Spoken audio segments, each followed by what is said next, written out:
Espero que todos estejam bem. Vamos para mais uma aula de história. Peguem o caderno 3 e abram na página 24.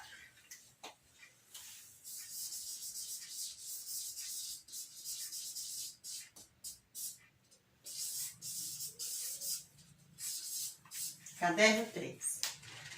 Então, a página 24, nós temos memórias e história do bairro, não é? Nós já falamos de ruas, falamos de bairros e agora vamos falar sobre a história do bairro. Como tem a história da rua, tem a história do bairro e depois vamos também falar sobre a história da cidade em outra aula. Então hoje vai ser o quê? Memórias e história do bairro. Então aqui, leia o relato a seguir de Bernardo Kuskinski, no qual o autor conta algumas mudanças ocorridas em seu bairro na época em que ele era criança. Então, quer dizer, na época que Bernardo era criança, o bairro dele era de uma forma. E com o passar dos anos, houve o quê? As transformações como há, tanto nas ruas como nos bairros e cidades. Então, ele contou o seguinte: morávamos em chácaras ou em casas simples, porém com enormes quintais, em que havia hortas, pomares, galinheiros. Catamos muita fruta no pé, cutucando a árvore com uma lata vazia amarrada na ponta de uma vara. Minha rua era de terra, larga e poeirenta, e tão despovoada que nem tinha nome. Era a Rua 2. A maioria das casas ficava de um só lado. O outro era quase tomado por um eucaliptal, que é uma plantação de eucalipto, e um enorme morro coberto de mato, com uma clareira no topo, onde ficava nosso campo de futebol.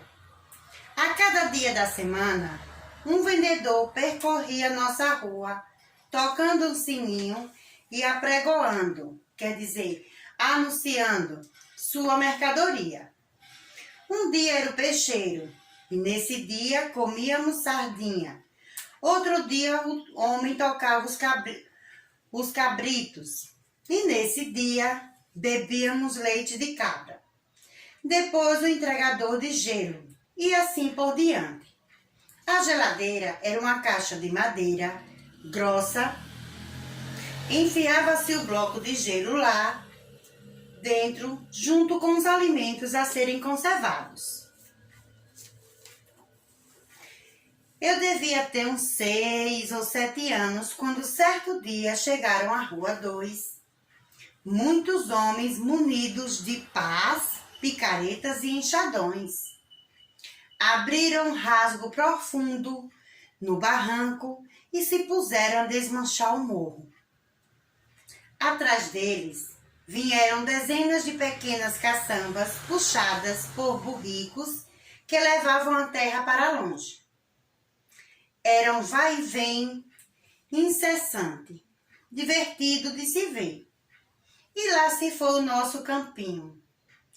No lugar do morro, ergueram uma vila, com umas 30 casas de cada lado, todas iguais.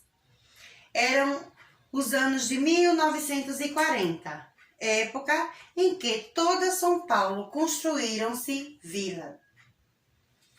O desmonte do nosso morro significou o fim da minha infância e o começo da urbanização total da água fria. As construções nunca mais pararam e hoje o bairro é um emaranhado. Quer dizer, uma mistura de sobrados, de arranha-céus, onde mal se vê um palmo de terra. Os territórios da minha infância só existem agora na minha memória. Então, quer dizer, na época que ele tinha 6 ou 7 anos, né? Só tinha casas de um lado, o outro era tudo plantação de eucalipto, eles fizeram um campinho no morro, então ali era a infância de Bernardo. E hoje como ele diz, em São Paulo, mal se vê um palmo de terra, né? Foram construídos, então houve uma transformação, urbanizou. Quer dizer, aquelas plantações todas foram acabando e foram construindo o quê? Casas, devido à necessidade humana, né? E vocês veem aí a imagem, né? Da historinha dele, como era. Então, o que acontece? Como todo bairro tem sua história, como já falamos em aulas passadas, aí temos um desafio. Em sua opinião, os relatos como o de Bernardo são importantes para se conhecer a história do bairro ou da comunidade?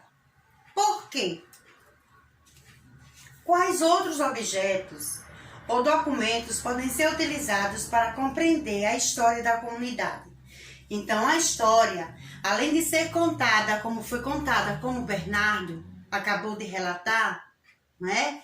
A história do seu bairro, a gente pode ter o quê? Além de ouvir história de pessoas, nós temos o quê? Fotografias, que também fotografias antigas contam a história, que cada fotografia, como já estudamos, ali é uma lembrança, tem uma história, certo? Aí vem um jogo rápido, que vocês irão ler e responder de acordo com a história do bairro. Aí agora é a sua vez. Então vamos investigar a história do bairro em que você vive. Então, como eu já disse, a nossa cidade, tanto Neópolis como Santana de São Francisco, Ilha das Flores, né? Nós não temos a nossa cidade dividida em bairros. Temos ela dividida em ruas. Então, essa entrevista que vocês irão fazer, né? Façam uma pesquisa sobre as transformações ocorridas nele ao longo do tempo. Para isso, entreviste um familiar mais velho ou um antigo morador do bairro. No caso, vocês irão fazer essa entrevista, essa pesquisa, perguntando não do bairro, porque nossa cidade não é dividida em bairro, e sim sobre a rua.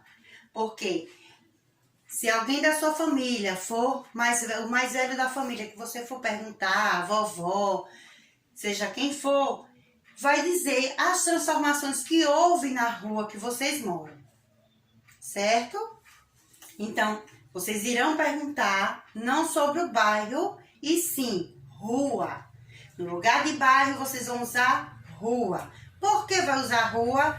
Porque vai querer saber a história. E como a nossa cidade não é dividida em bairros, vamos trabalhar com ruas, certo? Anotem aí. Caderno 3, página 23, 26 e 27.